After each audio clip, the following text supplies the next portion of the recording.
싱가포르의 보안회사인 클라우드색은 최근 흥미로운 랜섬웨어에 대한 글을 올렸습니다. 랜섬웨어는 컴퓨터 바이러스의 일종으로 피해자의 파일을 암호화시켜서 인질로 잡고 몸값을 지불해야지 암호 해독 키를 주는 바이러스입니다.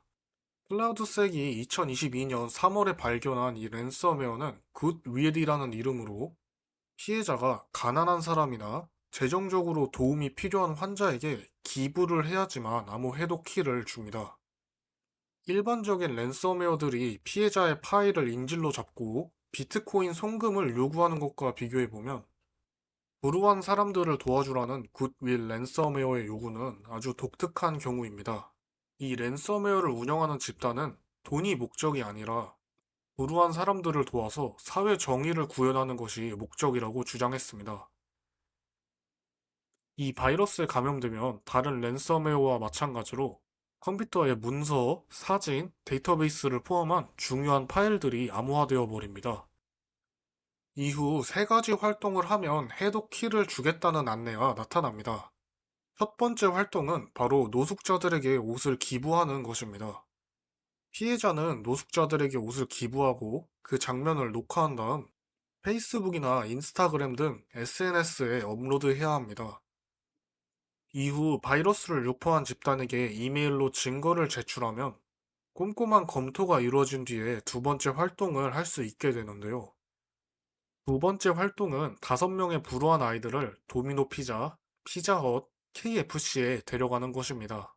이 과정 역시 녹화해서 SNS에 올려야 되는데요.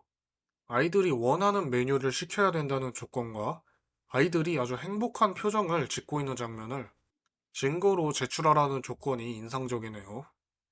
영수증도 빼먹으면 안 된다고 합니다. 마지막 활동은 재정적 문제로 긴급한 치료를 받지 못하는 환자를 돕는 것입니다. 피해자는 가까운 병원으로 가서 도움이 필요한 환자를 찾고 문제를 해결하는 과정을 녹음해야 합니다. 이 마지막 활동은 SNS에 업로드하지 말고 직접 이메일로 제출하라고 하는데 아마 도움을 받은 환자의 프라이버시를 지켜주기 위함이 아닐까 싶습니다. 여기까지 성공한 피해자는 마지막으로 아름다운 후기를 적어야 합니다. 아름다운이라는 표현은 실제로 요구사항에 적혀 있는데요.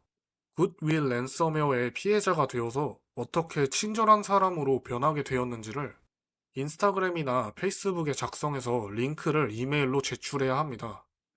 모든 단계를 통과한 피해자는 인질로 잡힌 파일을 해독하는 프로그램과 해독에 필요한 비밀번호, 그리고 해독하는 방법에 대한 튜토리얼 비디오까지 받을 수 있습니다. 이런 종류의 컴퓨터 바이러스는 어디서 유포되었는지 알아내는 것이 어렵다고 합니다. 그러나 분석가들에 따르면 인도에서 만들어졌을 확률이 높다고 하네요. 아직까지 공개적인 피해자는 발견되지 않았다고 하니 앞으로 세계에 어떤 영향을 끼칠지는 두고 봐야겠습니다. 감사합니다.